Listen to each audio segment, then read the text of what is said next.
তোমরা তো জানো না কখন তোমরা মরবা। শোনো, তুমি অপরাধ করিও যদি তোমার মনে হয় আল্লাহ তোমাকে দেখে না, তখন করিও। তুমি অপরাধ করিও যদি তোমার মনে হয় আল্লাহ তোমাকে জিজ্ঞেস করবে না, তুমি নিশ্চিত বেঁচে যাবা।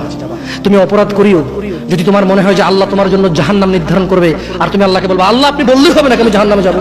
যদি এই ক্ষমতার অধিকারী হও তাহলে তুমি অপরাধ করিও। তোমাকে বলি, মহিলা, মা, বোন, চাচা, চাচি, নামাজ ছাড়া মানুষ মুসলমান থাকে না। ওয়াল্লাহি আমি বলছি না কোথায় বাঁধবেন, তর্ক পরে। আমি বলছি আপনি নামাজটা স্টার্ট করেন না। আমি বলছি না যে তারা ওই 20 রাকাত পড়বেন না 8 রাকাত পড়বেন। আমি বলছি যে আপনি পড়েন, 2 রাকাত হইলো পড়েন। আমি বলছি যে আপনি ঈশান নামাজ 15 রাকাত দরকার নেই, আপনি শুধু 4 পড়েন। আমি কি বলছি সুন্নত বাদ দিতে?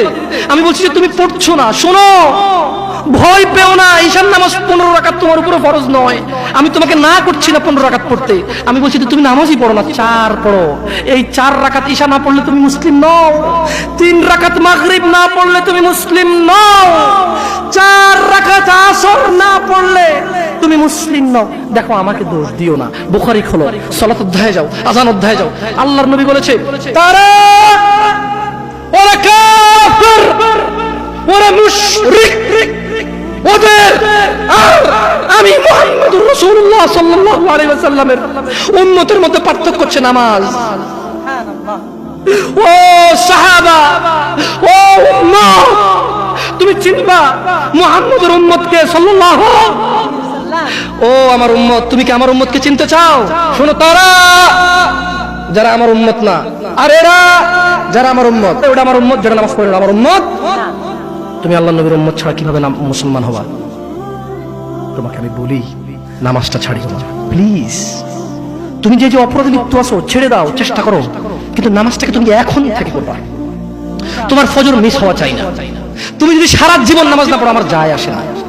তুমি যদি সারা জীবন নামাজ পড়ো আমার কিছু লাভ আছে। তুমি নামাজ পড়লে নাকি আমি আমার লাভের কথা বলছি। শোনো, তুমি নামাজ না পড়লেও আমার লাভ আছে। কি? ইন্নামাল আমালু বিন্নিয়া। আমি নেকির উদ্দেশ্যে কথা বলছি, আমার নেকি হয়ে যাবে। কে ঠেকাবে? তুমি তো আল্লাহকে ঠেকাতে পারবা না। তুমি নিজেকে না নামাজ থেকে বিরত রাখতে পারবা, আল্লাহ যদি নেকি দেয় ঠেকাতে পারবা? তাহলে আমরা সবাই মিলে বলি আল্লাহর দিকে তাকিয়ে শেভ করিয়েন না। দেখেন, এটা অনেক কিছু না, এমন না যে শেভ করলে আপনি একেবারে কাফের হয়ে গেছেন, মুশরিক হয়ে গেছেন, এমন না। লজ্জা থাকা উচিত। কিভাবে কাটতেছেন? কিভাবে? মহিলার ওঠে না, আপনার ওঠে, কেমনে কাটতেছেন? গলা কেটে দিবেন? কাটবেন না কেন? এটা হারাম। এটা কাটাও তো হারাম। শুকর খাওয়া কি হারাম? আপনি শুকর মাংস খাবেন? আপনি কুকুর মাংস খাবেন? কেন খাবেন না? কেন? কেমন হারাম? শুকর মাংস খাওয়া কি হারাম? এই এখান থেকে আমি বলছি না, কেউ কি রাজি হবে তার বোনের সাথে জানা করতে? কেন? কেন? কেন? কেন?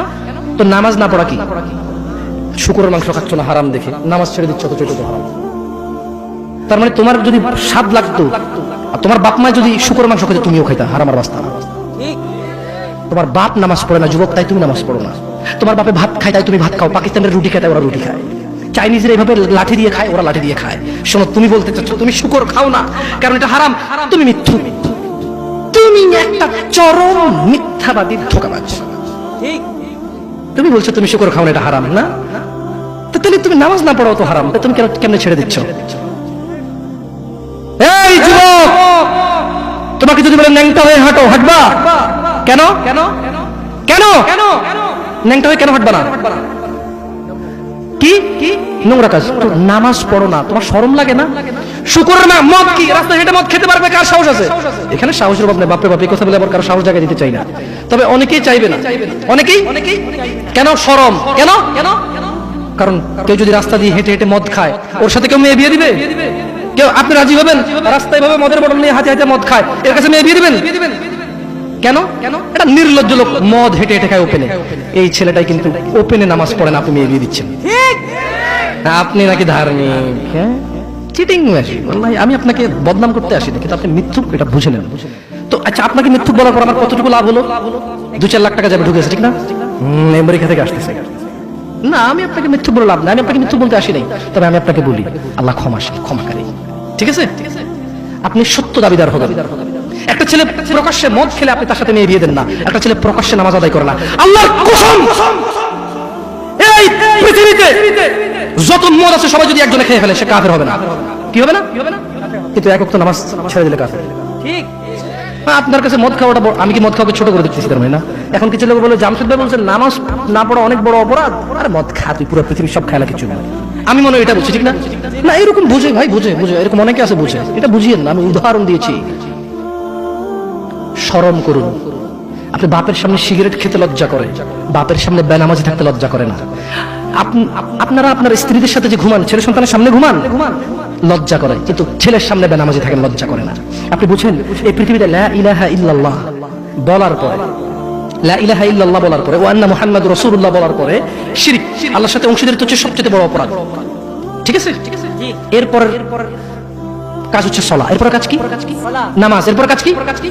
নামাজ। আপনি জানেন এই নামাজ না পড়লে মানুষ কাফের হয়ে যায়, অথচ মানুষ ন্যাংটা হয়ে হাঁটতে লজ্জা পায়, মানুষ প্রকাশ্যে মদ খেতে লজ্জা পায়, মানুষ প্রকাশ্যে দাঁড়িয়ে পেশাব করতে লজ্জা পায়, মানুষ প্রকাশ্যে প্রেমিকের সাথে কথা বলতে লজ্জা পায়, মানুষ বাপের সামনে সিগারেট খেতে লজ্জা পায়, মানুষ প্রকাশ্যে শুকর মাংস খাবে না, মানুষ প্রকাশ্যে সিগারেট খায় না, মানুষ প্রকাশ্যে গাঁজা খায় না, মানুষ প্রকাশ্যে নাচে না, মহিলারা প্রকাশ্যে গোসল করতে লজ্জা পায়, পুরুষরা প্রকাশ্যে পায়খানা করতে লজ্জা পায়, কিন্তু কেউ এত জঘন্যতম অপরাধ যা না করলে কাফের হয়ে যায়। প্রকাশ্যে সবাই আজান চলে, কেউ মসজিদে আসে না, কেউ লজ্জা পায় না। তাহলে দুনিয়া কি বলেন তো? তুচ্ছ খেলতামাশা। নামাজটাকে ঠিক করেন।